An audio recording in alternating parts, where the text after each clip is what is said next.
Cliff the Rocket Man here.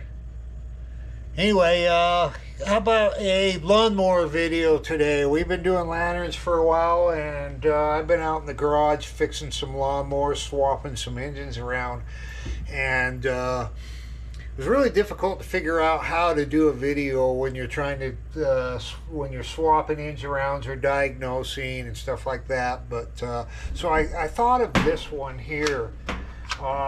Because this is something that a lot of small engines need, and that's the rope replaced.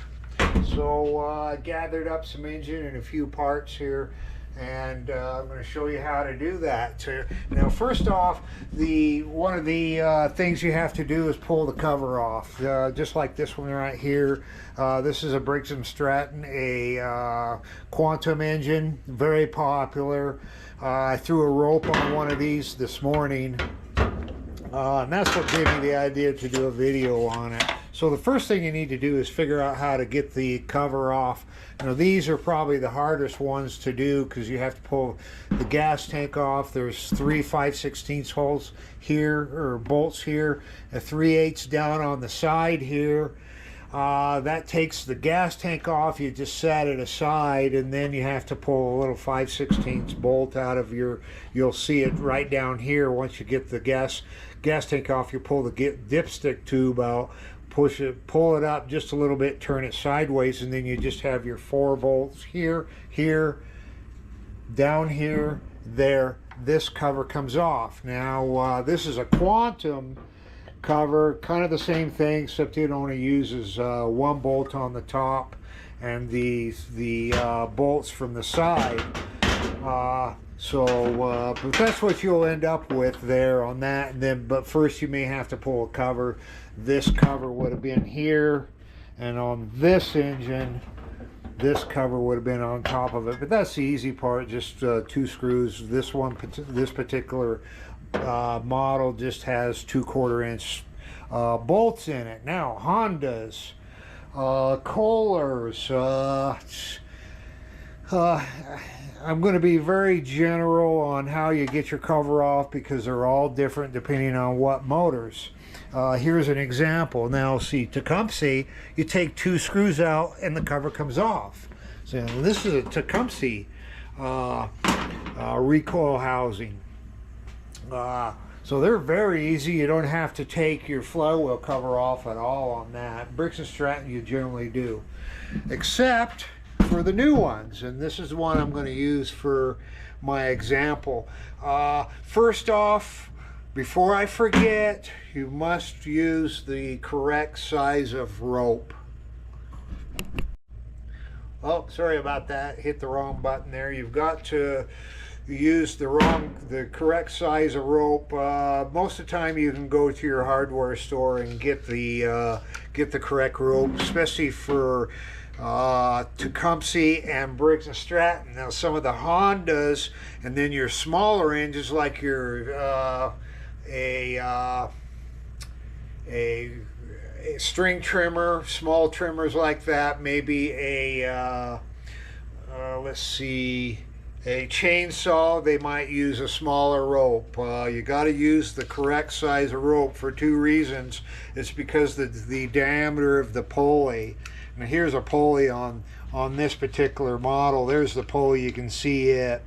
And if you use a too big a rope with it, you cannot get enough rope on there to extend so the rope will pull up to the handlebars and still have enough rope on the pulley to actually, to start the engine. So anyway, so with most of your domestic engines, hardware store, they make a kit for like $7 that has a new handle in it.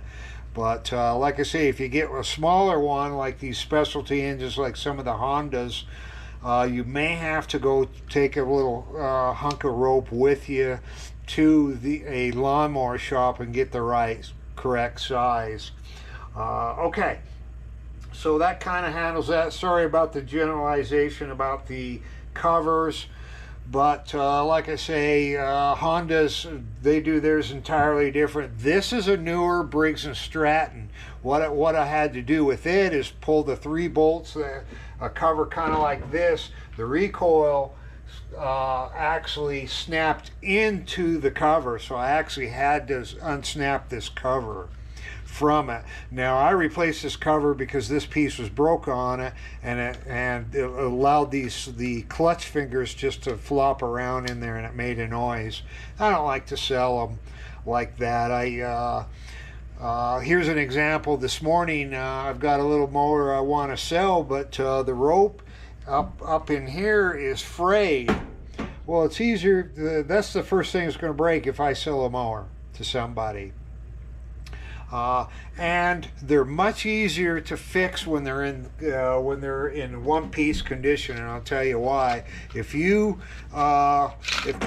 rope is broke on it, say it broke up here, frayed and broke at the handle, it's going to wind up in here. And so what you'll have to do is get the end of the rope and be able to pull it out of there. And another reason, if it breaks off, sometimes it unwinds, the spring will pop out of its holder down in here, and that's makes the job a lot more difficult, because you've got to get the spring back into this pulley here, and then it hooks into this outer cover there, and that can be a challenge to do. So what I do with these, if the spring has come off, is I just pull the whole thing apart. Now there's another thing I got to just generalize a little bit. See, the Tecumseh unclips from here, and then you can pull that off, pull the pulley out of the housing. On Briggs & Stratton, for example, this one bolts on, and on Hondas, I think they're just like this. You can't replace it. The only thing you can replace is the rope on them. But don't quote me on that particular part. So anyway, do whatever you can to get the rope back out, or get it wherever it broke off, get it back out. You may have to just unwind it and get the rope and then grab hold of it.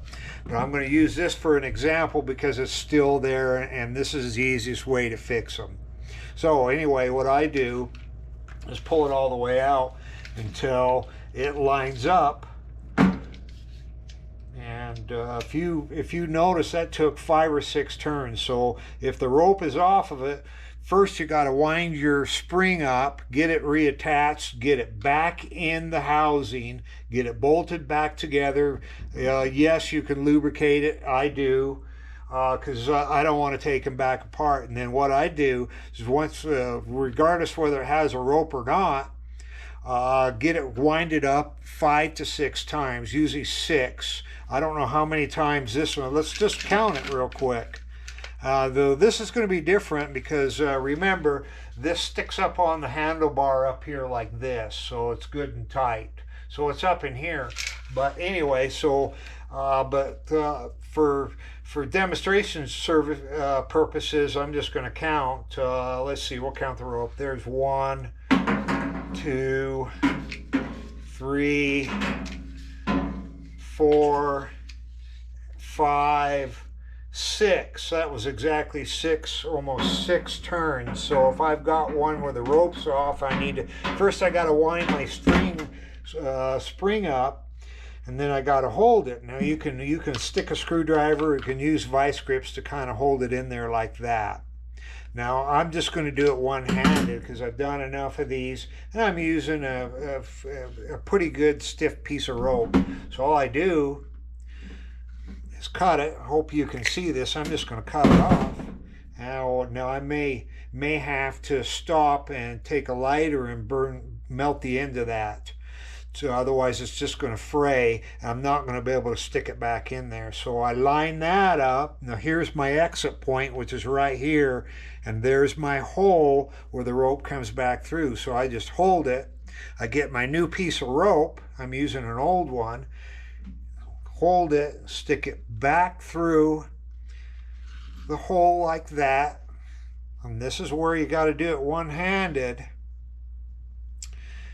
tie my end. I don't want too big of a piece there.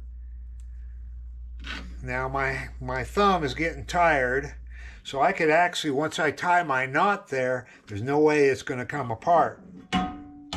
So I could just let it go right now. But okay, I've got I got my knot right there. I can let it go. Okay, there you go. So, and then what I do here is you can put your handle on afterwards, or stick it on your rope. I usually make them a little long because the rope's going to be 88 inches long, and generally sometimes I cut off none, or I cut off, depending on the engine and what lawnmower I'm working on and where it attaches.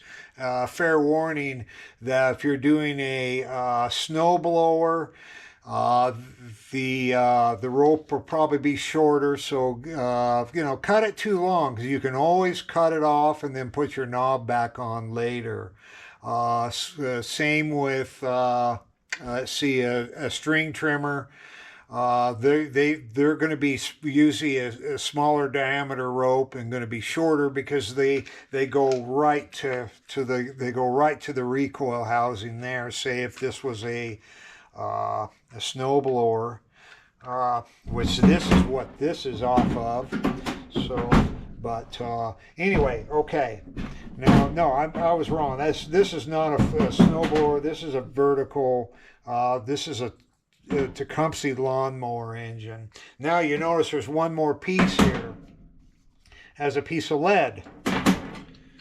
And what I do is, you see where my lead is, this mounts up on the handlebar, and that's what this piece is for. That actually mounts it up high, so you don't have to squat down to grab your knob here, your pull handle. It has a piece of lead right there, and all you do is just separate that with a pair of dikes and a pair of pliers, and put that right back on your new rope in approximately the same position. And all that does is keep keep from the recoil actually engaging if you pull down on the handle. If it's real tight, what it'll do, your handlebar, if it moves around a little bit, it'll tug this a little bit and try to engage the starter a little bit. So put it within an inch or so of the original spot and it'll work just fine. But you see what that does?